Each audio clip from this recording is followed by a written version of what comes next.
الحمد للہ رب العالمین والصلاة والسلام على رسوله الامین وعلى آلہ وصحبہ اجمعین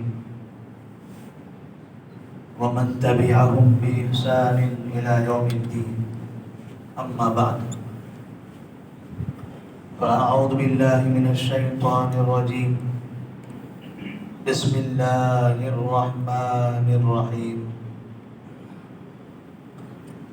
یا ایہا الذین آمنوا کتب علیکم الصیام کما کتب علی الذین من قبلکم لعلکم تتقون وعن ابی ہریرہ رضی اللہ تعالی عنہ قال قال رسول الله صلى الله عليه وسلم من نسي وهو صائم فأكل أو شرب فليتم صومه فإنما أطعمه الله وسقاه متفق عليه۔ محترم حاضرین، اللہ تبارک و تعالیٰ نے ہم تمام کو یہ مقدس مہینہ اور اس میں عبادت کی توفیق عطا فرمائی۔ اس پر ہم اللہ تبارک و تعالیٰ کا شکر ادا کرتے ہیں اور اللہ سے دعا کرتے ہیں کہ اللہ تبارک و تعالیٰ اس مہینے کے مقصد میں ہمیں کامیابی عطا فرمائے۔ اس مہینے کے اختتام سے پہلے اللہ ہمارے گناہوں کی مغفرت فرمائے۔ اس مہینے کو ہمیں ہر طرح کے شر و فتن سے حفاظت کے ساتھ گزارنے کی توفیق عطا فرمائے۔ نبی کریم صلی اللہ علیہ وسلم نے اس مہینے کا خاص طور پر اہتمام فرمایا تھا، اس لیے کہ اس مہینے کو اللہ تبارک و تعالیٰ نے رحمتوں والا، برکتوں والا اور مغفرت والا مہینہ بنایا ہے۔ اس مہینے کے اندر اللہ کے بندوں کو بہت سے انعامات سے نوازا جاتا ہے۔ اس مہینے میں بقیہ تمام ایام کے مقابلے میں خاص طور پر کچھ دوسری عبادتیں عطا کی گئیں، اور ان عبادتوں کے بدلے میں نبی کریم صلی اللہ علیہ وسلم فرماتے ہیں کہ اللہ تبارک و تعالیٰ انسانوں کے گناہوں کو معاف کرنا چاہتا ہے۔ ہماری زندگی کا خلاصہ، ہماری زندگی کا مقصد، ہمارا خیر کا کام کرنا، نمازوں کا اہتمام کرنا، اللہ تبارک و تعالیٰ کے سامنے ہاتھ اٹھانا، جتنے بھی ہماری محنتیں ہیں ان تمام محنتوں کا خلاصہ یہی ہے کہ اللہ ہماری عبادتوں کو قبول کر لے۔ ان تمام عبادتوں کا خلاصہ یہی ہے کہ ہمارے گناہوں کی مغفرت ہو جائے۔ ان تمام عبادتوں کا خلاصہ یہی ہے، ہماری زندگی کا مقصد یہی ہے کہ اللہ تبارک و تعالیٰ ہم سے راضی ہو کر ہمیں جنت عطا کرے۔ جتنے بھی ہم کام کرتے ہیں، جو بھی خیر کا کام کرنے کی کوشش کرتے ہیں، ان تمام چیزوں میں ہم یہی مقصد رکھتے ہیں، اور یقیناً انسان اگر اچھی نیت سے اس مقصد کے ذریعے اللہ تبارک و تعالیٰ کی عبادت کرے گا تو اللہ تبارک و تعالیٰ اسے کامیاب بھی بنائے گا۔ لیکن تمام عبادتوں کے لیے بہتر نیت، نیت میں اخلاص کا ہونا، اچھی نیت کا ہونا یہ بہت ضروری ہے۔ نبی کریم صلی اللہ علیہ وسلم فرماتے من قام رمضان ایمانا واحتسابا غفر له ما تقدم من ذنبه ومن صام رمضان ایمانا واحتسابا غفر له ما تقدم من ذنبه۔ ہم نے تو یہ سنا ہے کہ روزہ رکھنے سے گناہ معاف ہو جاتے ہیں، قیام اللیل کرنے سے گناہ معاف ہو جاتے ہیں، لیکن کیا صرف ایسے ہی عبادت کرنے سے، ایسے ہی قیام اور صیام سے گناہ معاف ہو جائیں گے؟ اللہ تبارک و تعالیٰ ایسے ہی ہمارے گناہوں کو معاف نہیں کرے گا۔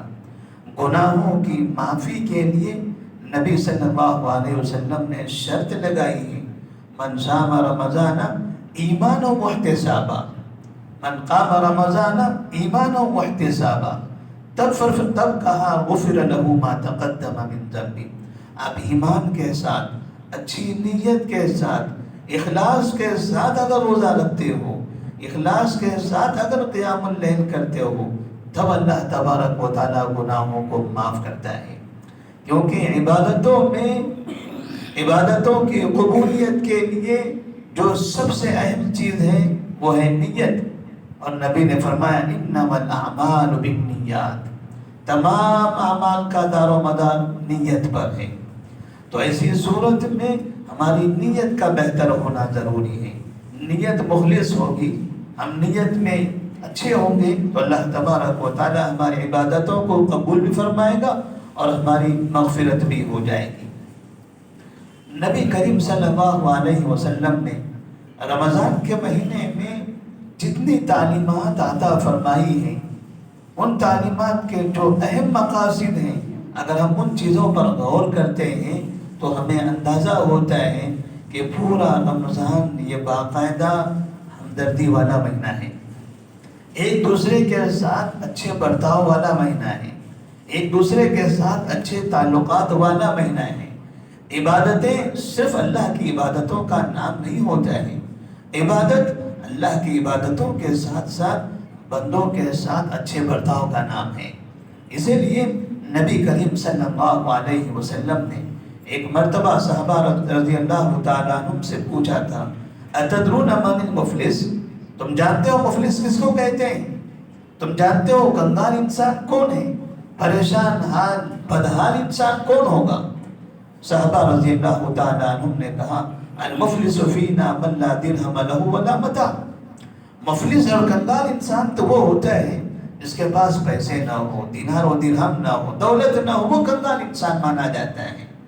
نبی صلی اللہ علیہ وسلم فرماتے نہیں، مفلس اسے نہیں کہتے ہیں، المفلس فینا من یأتی یوم القیامت بصلاة وصیام وزکاة وحج۔ مفلس اور کنگال انسان وہ ہے جو کل قیامت میں رب کے دربار میں حاضر ہوگا، اس کے پاس نمازیں ہوں گی، اس کے پاس روزے ہوں گے، اس کے پاس زکوٰۃ ہوگی، اس کے پاس حج ہوں گی، یہ تمام خیر کے کام کر کے وہ رب کے دربار میں حاضر ہوگا، لیکن ساتھ میں آپ صلی اللہ علیہ وسلم فرماتے ہیں وَيَأْتِي قَدْ شَتَمَ هَذَا وَأَكَلَ مَالَ هَذَا وَسَفَكَ دَمَ هَذَا وَضَرَبَ هَذَا، لیکن ساتھ میں وہ اس حالت میں بھی آیا ہوگا کہ فنا کا مال کھایا ہوگا، فنا پر بہتان لگایا ہوگا، فنا کو مارا ہوگا، فنا پر جھوٹے الزامات لگایا ہوگا۔ اللہ تبارک و تعالیٰ ان تمام مظلومین کو جن کو اس نے مارا تھا، جن پر جھوٹا الزام لگایا تھا، جن کا مال کھایا تھا، جن کو تکلیف دیا تھا، ان سب کو بلائے گا، ان سب کو وہاں پر بلائے گا، اور جس کی جو نیکیاں ہیں، یہ نمازیں، یہ روزے، یہ زکوٰۃ، یہ حج، یہ تمام کی تمام اللہ کی جو عبادتیں وہ کیا کرتا تھا، یہ عبادتیں ان مظلومین کو دے دی جائے گی، اور مظلومین کے پاس جو گناہ ہیں ان وہ گناہ اس نیک انسان کے سر پر ڈال دیے جائیں گے۔ اور نبی کریم صلی اللہ علیہ وسلم فرماتے ہیں اس آدمی کے پاس نمازیں بہت تھی، روزے بہت تھے، زکوٰۃ حج بہت تھے، لیکن مظلومین کو ان کا بدلہ دینے کی وجہ سے اس کی نمازیں ختم ہو گئی، روزے ختم ہو گئے، زکوٰۃ اور حج کا تمام ثواب ختم ہو گیا، لیکن مظلومین ابھی بھی بہت زیادہ تھے، بہت لوگوں کو تکلیف دیا تھا، بہت لوگوں کے ساتھ برا سلوک کیا تھا، بہت لوگوں پر ظلم کیا ہوا تھا، ابھی وہ مظلومین کا جو انصاف ختم نہیں ہوا ہے، تو ایسی صورت میں ان کے جو گناہ ہوں گے اور مظلومین کے جو گناہ ہوں گے وہ گناہ اس نیک آدمی کے اوپر ڈال دیے جائیں گے، اور پھر اللہ تبارک و تعالیٰ فرشتوں سے کہے گا جاؤ اس آدمی کو جہنم کے منہ کے بل گھسیٹ کر جہنم میں لے جا کر پھینک دو۔ نبی فرماتے ہیں حاضر مفلس، یہ ہے مفلس انسان، یہ ہے مفلس انسان، ایک طرف رب کی عبادت میں بہت زیادہ محنت کرتا تھا اور دوسری طرف اللہ کے بندوں کے ساتھ بدسلوکی کیا کرتا تھا، نمازیں پڑھتا تھا، بدزبانی کرتا تھا، روزہ رکھتا تھا، گالیاں دیتا تھا، حج کرتا تھا، سودی کاروبار کرتا تھا، لوگوں پر ظلم کرتا تھا۔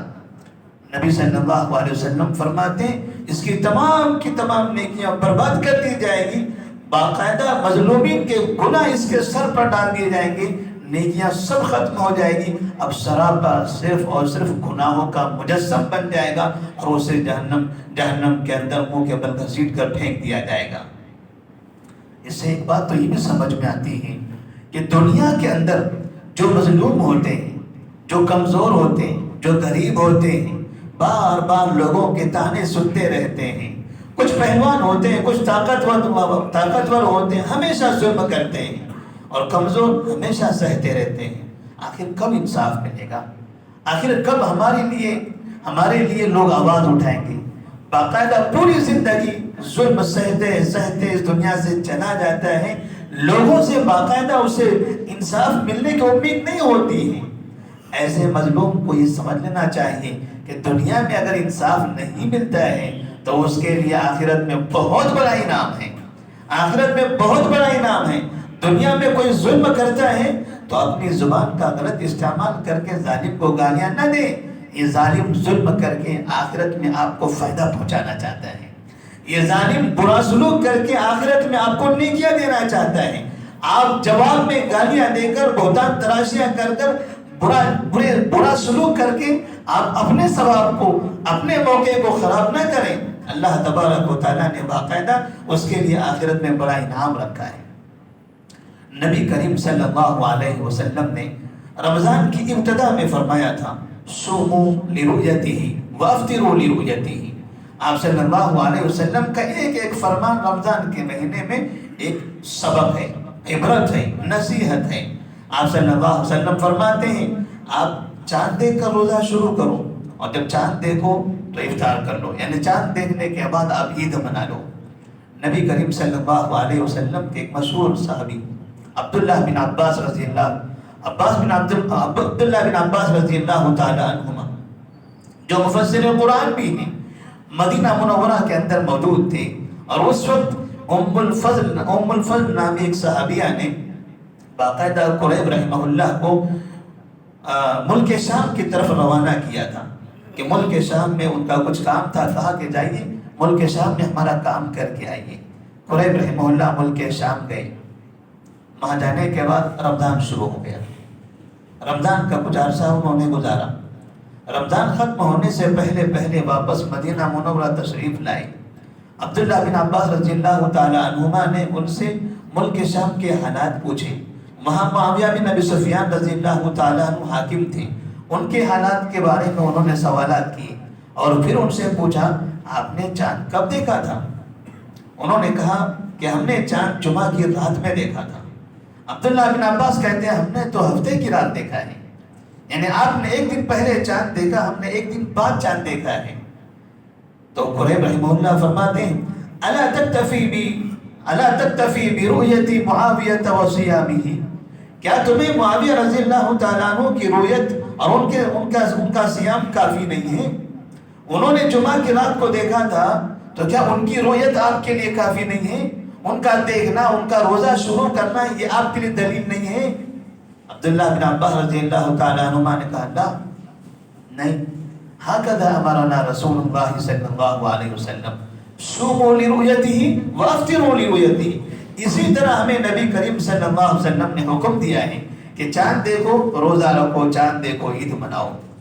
نبی کریم صلی اللہ علیہ وسلم کی اس بات سے اور عبداللہ بن عباس رضی اللہ تعالیٰ عنہما کی اس واقعے سے مسلمانوں کو ماہ رمضان میں اس بات کا سبق دیا جا رہا ہے کہ رمضان کا مہینہ شروع ہو رہا ہے، رمضان میں آپ کو روزہ رکھنا ہے، رمضان میں آپ کو تراویح پڑھنی ہے، رمضان میں آپ کو شب قدر منانا ہے، رمضان میں آپ کو باقاعدہ آخر میں فطرہ بھی دینا ہے، رمضان میں کئی طرح کی عبادتیں آپ کو کرنی ہیں، رمضان میں آپ کو اعتکاف بھی کرنے ہیں۔ یہ تمام عبادتیں نبی کریم صلی اللہ علیہ وسلم کی سنت کے مطابق ہونا چاہیے۔ جیسے عبداللہ بن عباس نے فرمایا تھا ہَكَذَا أَمَرَنَا رسول اللہ صلی اللہ علیہ وسلم، ہمیں رسول اللہ صلی اللہ علیہ وسلم نے ایسے ہی حکم دیا تھا اور ہم اسی بات پر عمل کرتے ہیں جس بات کا حکم ہمیں نبی صلی اللہ علیہ وسلم نے دیا ہے۔ تو اس طرح رمضان کی تراویح کیسے پڑھنی چاہیے، کتنی رکعتیں ہونی چاہیے، وہ نبی کریم صلی اللہ علیہ وسلم کی سنت ہے۔ اعتکاف کہاں کرنا چاہیے، کیسے کرنا چاہیے، نبی کی سنت کو ہمیں دیکھنا ہے۔ روزہ کیسے رکھنا چاہیے، سحری افطاری کیسی ہونی چاہیے، وہ نبی کی سنت کی پابندی کرنی ہے۔ اگر یہ تمام عبادتیں نبی کی سنت کے مطابق ہوگی تب ایسی صورت میں ہماری عبادتیں اللہ تبارک و تعالی قبول فرمائے گا۔ اسی طرح سے نبی کریم صلی اللہ علیہ وسلم فرماتے ہیں سحری کے بارے میں تسحروا فإن فی السحور برکہ، لوگوں سحری کرو اس لیے کہ سحری میں برکت ہے، سحری کرو اس لیے کہ سحری میں برکت ہے، یعنی صبح فجر کی اذان سے پہلے اٹھ کر کھانا کھاؤ، کھانا کھانے میں برکت ہے۔ آپ کو دن بھر روزہ رکھنا ہے، بھوکے روزہ رکھ سکتے ہو لیکن نہیں رکھنا ہے، پیاسے روزہ رکھ سکتے ہو نہیں رکھنا ہے، آپ کے پاس صحت ہے، تندرستی ہے، آپ بغیر کھائے پیے رات کے کھانے سے ہی اسی پر اکتفا کرتے ہو یا مغرب تک بھوکے رہ سکتے ہو تب بھی نہیں رکھنا ہے۔ آپ کے پاس طاقت ہے، صحت ہے، تندرستی ہے، لیکن آپ کو اپنی تندرستی پر اعتماد نہیں کرنا ہے۔ آپ بھوکے رہ کر خود کو تکلیف دے کر یہ نہ سمجھیں کہ میں زیادہ بھوکا رہوں گا تو مجھے زیادہ ثواب ملے گا، زیادہ پیاسا رہوں گا تو زیادہ ثواب ملے گا۔ زیادہ بھوکا رہنے سے زیادہ ثواب نہیں ملتا، نہ زیادہ پیاسا رہنے سے زیادہ ثواب ملتا ہے۔ ثواب آپ کو ملتا ہے نبی کی سنت پر عمل کرنے سے۔ اس لیے نبی نے فرمایا تسحروا فإن فی السحور برکہ۔ دنیا کے اندر ہم دیکھتے ہیں کتنے ایسے لوگ ہیں جو عبادتیں کرتے ہیں خود کو نقصان پہنچا کر، خود کو تکلیف دے کر۔ آپ نمازیں کیسے پڑھتے ہو تو کہتے ہیں ایک پیر پہ کھڑے رہ کر پڑھتے ہیں، فلاں امام ایک پیر پر کھڑے رہ کر نمازیں پڑھتے تھے۔ کس نے کہا تھا ایک پیر پر کھڑے رہ کر نماز پڑھنے کا؟ اللہ تبارک و تعالیٰ نے کسی بندے کو اس بات کی تعلیم دی، کہ اپنے نبی کو اس بات کا حکم دیا، کیا خلفائے راشدین کو اس بات کا حکم دیا؟ مسلمان یعنی اس طرح سے خود کو تکلیف دے کر عبادتیں کرنے کو فخر سمجھتے ہیں اور کہتے ہیں کہ اس سے زیادہ ثواب ملتا ہے۔ بیڑیوں میں جکڑ کر، اپنے آپ کو زیادہ تکلیف دے کر، دھوپ میں کھڑے رہ کر، یعنی اس طرح سے شکل و صورت بنا کر، اپنے آپ پر بوجھ ڈال کر عبادتیں کرتے ہیں اور سمجھتے ہیں کہ ایسی عبادتوں میں زیادہ ثواب ہے۔ نبی نے فرمایا نہیں، تسحروا فإن فی السحور برکہ۔ آپ کو دن بھر روزہ رکھنا ہے، بھوکا رہنا ہے، اس سے پہلے آپ کو یہاں کھانا ہے، اب کھا کر روزہ رکھو۔ اگر آپ کھاؤ گے تو اس میں برکت ہوگی، نہیں کھاؤ گے تو بغیر برکت والا آپ کا روزہ چلا جائے گا، آپ کا یہ روزہ بغیر برکت والا ہوگا۔ یہ نہیں کہا کہ رہنے دو، بغیر سحری کے رہ جاؤ، زیادہ ثواب ملنے والا ہے۔ نبی صلی اللہ علیہ وسلم نے ایسی تعلیم نہیں دی ہے۔ اللہ تبارک و تعالیٰ نے باقاعدہ عبادتوں میں ہماری صحت کا خیال کیا ہے، ہماری تندرستی کا بھی خیال کیا ہے۔ آپ اپنی صحت کا، تندرستی کا خیال کرتے ہوئے میری عبادت کرو۔ فاتقوا اللہ ما استطعتم، فاتقوا اللہ ما استطعتم، جیسی تمہارے اندر استطاعت ہے ویسے اللہ تبارک و تعالیٰ سے ڈرتے رہو۔ نبی کریم صلی اللہ علیہ وسلم رمضان کے روزے کے درمیان میں باقاعدہ مسلمانوں کو جس بات کا درس دیتے ہیں، ایک مرتبہ آپ نے فرمایا تھا من لم يدع قول الزور والعمل به فليس لله حاجة في أن يدع طعامه وشرابه۔ روزے کی حالت میں آدمی بھوکا رہتا ہے، کبھی کبھار غصہ بھی بہت آ جاتا ہے، آدمی کا دماغ چڑچڑا ہو جاتا ہے، تھوڑی تھوڑی باتوں پر آدمی دوسرے کو برا کہنے لگتا ہے، غصہ ہونے لگتا ہے، کبھی ہاتھوں کا استعمال کرنے لگتا ہے اور یہ جتاتا ہے کہ میں روزے سے ہوں، میں روزے سے ہوں، مجھے فلاں نہیں سننا ہے، میں روزے سے ہوں، مجھے یہ فلاں چیز دیکھنا نہیں ہے، میں روزے سے ہوں، مجھے فلاں تکلیف ہونی نہیں ہے، اور سامنے والے کے ساتھ بدسلوکی کرتا ہے۔ خود کو روزے دار سمجھ کر وہ دوسروں پر احسان جتواتا ہے، نبی نے فرمایا آپ کو کسی پر احسان جتانے کی ضرورت نہیں ہے، آپ روزے سے ہیں تو عبادت میں ہیں، روزے سے ہیں تو عبادت میں ہیں، اور اس عبادت سے آپ کو ثواب ہے، اور عبادت میں خاص طور پر آپ کو گناہوں سے محفوظ رہنا ہے۔ روزے میں ہم کھانے پینے سے محفوظ رہتے ہیں، کھانا نہیں کھاتے، پانی نہیں پیتے، لیکن اگر کھانا نہ کھائیں، پانی نہ پیئیں، لیکن اس زبان کا غلط استعمال کریں تو نبی فرماتے ہیں من لم يدع قول الزور والعمل به فليس لله حاجة في ان يدع طعامه وشرابه، جو روزے کی حالت میں بری زبان کا استعمال کرنے سے نہ بچے، بھوکا اور پیاسا رہنے کی اللہ کو اس کی کوئی ضرورت نہیں ہے، وہ بھوکا رہ جائے پیاسا رہ جائے رب کو اس کا کوئی مطلب نہیں ہے، اللہ تبارک و تعالیٰ اس پر کوئی رحم نہیں کرے گا، اس لیے کہ جو میرے لیے بھوکا رہتا ہے، میرے لیے اپنا کھانا روک دیتا ہے، میرے لیے پانی روکتا ہے اور میرے بندوں کے لیے بدزبانی کرتا ہے، میں اس کے روزوں کو قبول نہیں کروں گا، مجھے اس کے روزے کی کوئی ضرورت نہیں۔ من لم يدع قول الزور والعمل به فليس لله حاجة في ان يدع طعامه وشرابه۔ اسی طرح سے باقاعدہ ایسا آدمی جو روزہ نہیں رکھ سکتا ہے، بوڑھا ہو گیا، کمزور ہو گیا، بیمار ہو گیا، تو اللہ تبارک و تعالیٰ نے اس کو جو نظام بنایا ہے، اس کے لیے جو نظام بتایا ہے وَعَلَى الَّذِينَ يُطِيقُونَهُ فِدْيَةٌ طَعَامُ مِسْكِينٍ، آپ روزہ نہیں رکھ سکتے ہو، اللہ کے لیے بھوکا پیاسا نہیں رکھ سکتے ہو، کوئی بات نہیں ہے، میرے ایک مسکین کو کھانا کھلا دو، ایک مرتبہ میرے ایک مسکین بندے کا پیٹ بھر دو، دن بھر کے روزے کا بدل ہو جائے گا، اس کا ثواب میں آپ کو دے دوں گا۔ نبی کریم صلی اللہ علیہ وسلم نے باقاعدہ مساکین کو کھانا کھلانے کی ترغیب دی۔ اللہ تبارک و تعالیٰ نے یہاں پر یہ ہمدردی بھی سکھائی ہے، آپ روزہ رکھ رہے ہو لیکن آپ کبھی روزہ نہیں رکھ سکتے ہو تو اللہ کے بندے کو، میرے ایک مسکین بندے کو کھانا کھلا دو، اس کا پیٹ بھر گیا تو یہ سمجھے کہ تمہارے اوپر سے روزہ معاف، روزے کا جو ثواب ملنا چاہیے اللہ تبارک و تعالیٰ تمہیں وہ ثواب عطا فرما دے گا۔ اسی طرح سے نبی کریم صلی اللہ علیہ وسلم فرماتے ہیں من فطر صائما فله مثل اجره من غیر ان ينقص من اجر الصائم شيء، جس شخص نے کسی ایک روزے دار کو کھانا کھلا دیا تو اللہ تبارک و تعالیٰ اس روزے دار کے برابر ثواب اس کو عطا فرمائے گا اور اس کا بھی ثواب کم نہیں ہوگا۔ ایک وقت کا کھانا کھلانے سے، رمضان کا مہینہ ہے، بھوکے اور پیاسے رہنے کا مہینہ ہے، اللہ کے بندوں کو کھانا کھلانے کی فضیلتیں بتائی جا رہی ہیں، خود بھوکے اور پیاسے رہنے، خود کے بھوکے پیاسے رہنے کی ترغیب دی جا رہی ہے، اور دوسروں کو کھلانے پلانے پر ثواب بتایا جا رہا ہے کہ آپ دوسروں کو کھلاؤ۔ اگر اللہ کے بندوں کو کھلاؤ گے پلاؤ گے، روزے دار کا افطار کراؤ گے، اسے کھانا کھلاؤ گے، ضروری نہیں کہ افطار ہی کراؤ، افطار کے بعد بھی کھانا کھلا سکتے ہو، کسی وقت میں کسی بھی شخص کو اگر آپ کھانا کھلاتے ہو اللہ تبارک و تعالیٰ اس کا ثواب عطا فرمائے گا، لیکن خاص طور پر افطار کے بارے میں فرمایا کہ افطاری کرانے سے اللہ تبارک و تعالیٰ اس روزے دار کے برابر اس کو ثواب عطا فرماتا ہے۔ من فطر صائما كان له مثل اجر من غیر ان ينقص من اجر الصائم شيء۔ تو اس طرح سے نبی کریم صلی اللہ علیہ وسلم نے یہ پورا کا پورا مہینہ ہمدردی والا مہینہ بتایا ہے، انسانوں کے ساتھ اچھے برتاؤ والا مہینہ بتایا ہے۔ اگر مسلمان ماہ رمضان میں بھی آپس میں ایک دوسرے سے لڑائی کرتے رہتے ہیں، ایک دوسرے سے اختلاف کرتے رہتے ہیں، ایک دوسروں سے حجت بازیاں کرتے ہیں، ایک دوسرے کو دھمکیاں دیتے ہیں، گالیاں دیتے ہیں، ہم دیکھتے ہیں ابھی کل ہی کسی بڑے عالم دین نے یوٹیوب پر بیٹھ کر، میڈیا میں بیٹھ کر، جس کے بیانات یوٹیوب پر نشر ہوتے رہتے ہیں، بے انتہا مسلمانوں کو گالیاں دی، دھمکیاں دی، فلاں لوگ 8 رکعت پڑھتے ہیں ملعون ہیں، یہودی ہیں، فلاں اور فلاں ہیں۔ رمضان کا مہینہ ہے، رمضان کا مہینہ ہے، آپ عالم دین ہو، آپ مسلمان ہو، ایک مسلمان 8 رکعت پڑھ رہا ہے، نمازی تو پڑھ رہا ہے، نبی کی سنت پر عمل کر رہا ہے، عائشہ رضی اللہ تعالیٰ نبی کی سنت اس کو بتایا ہے، آپ کے مسلک کے خلاف ہو گیا، بس اسی وجہ سے آپ رمضان میں مسلمانوں کو گالیاں دو گے، مسلمانوں کسی نے گالیاں دو گے؟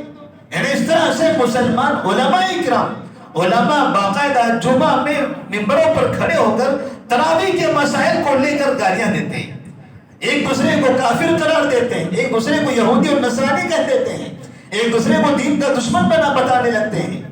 یہ اپنے ممبر پر کہہ رہا ہے، وہ اپنے ممبر پر کہتا ہے، یہ اپنے ممبر پر کہتا ہے۔ نماز پڑھنے والوں کو سب گالیاں دے رہے ہیں، اور جو باہر بیکار بے نمازی پھر رہے ہیں کوئی ان پر توجہ نہیں دیتا۔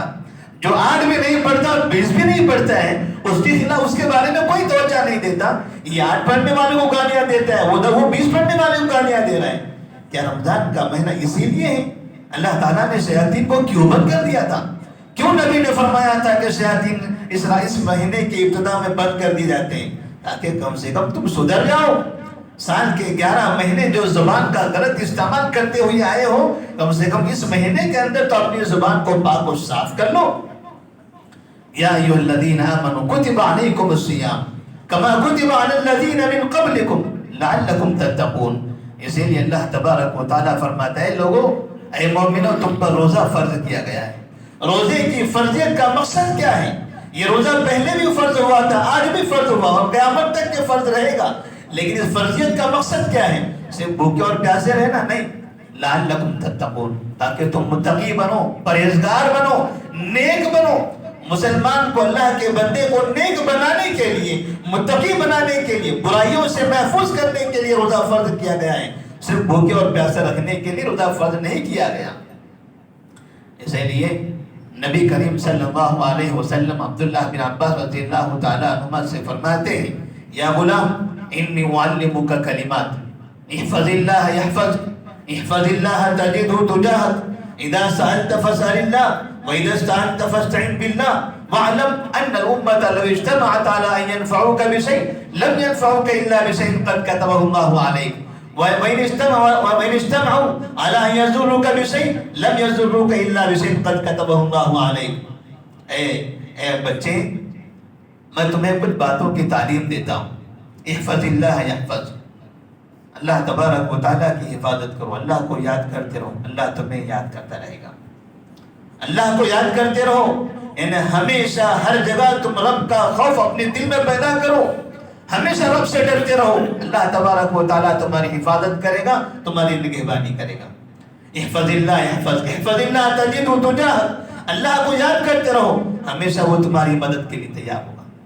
ہر جگہ جہاں بھی تم پریشان ہوگے وہ تمہاری مدد فرمائے گا۔ اور جب بھی آپ کو کوئی تکلیف ہو، کوئی پریشانی ہو، مدد مانگنے کی ضرورت ہو، اللہ تبارک و تعالیٰ سے مانگو۔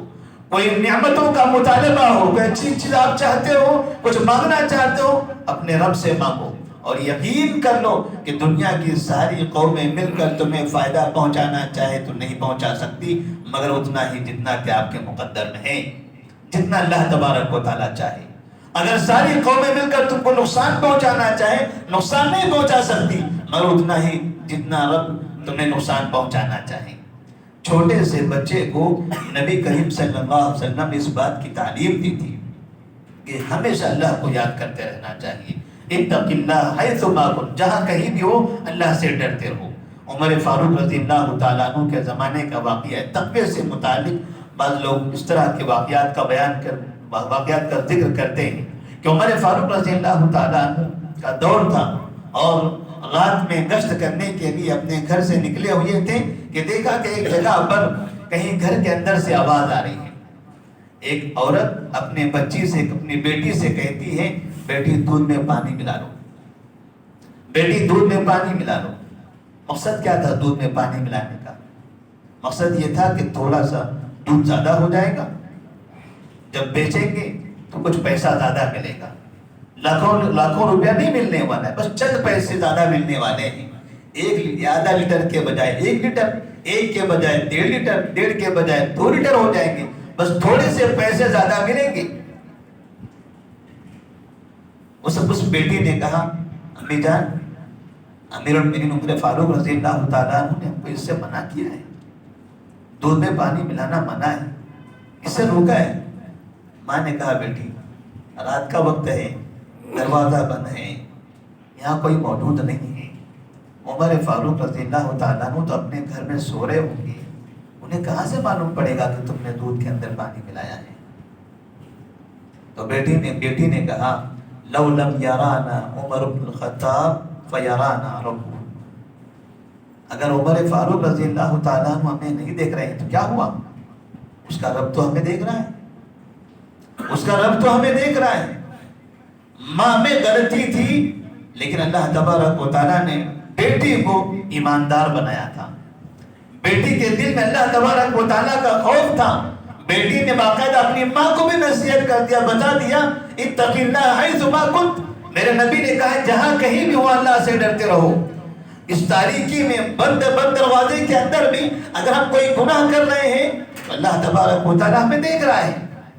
یہ ہے تقویٰ. نبی اللہ تبارک و تعالیٰ چاہتے یہی ہیں روزے کے ذریعے کہ انسان متقی بنے.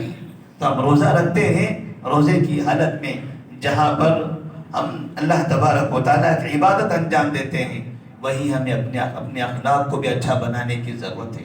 ہمیں اپنے زبانوں کی حفاظت کرنے کی ضرورت ہے. ہمیں حرام روزی سے اجتناب کرنے کی ضرورت ہے. لوگوں پر ظلم کرنا, لوگوں پر بہتان تراشی کرنا, لوگوں کے ساتھ برا سلوک کرنا, اپنے بیوی بچوں کے ساتھ بدسلوکی کرنا, اپنے ماں باپ کے ساتھ برا سلوک کرنا, یہ بھی ظلم ہے.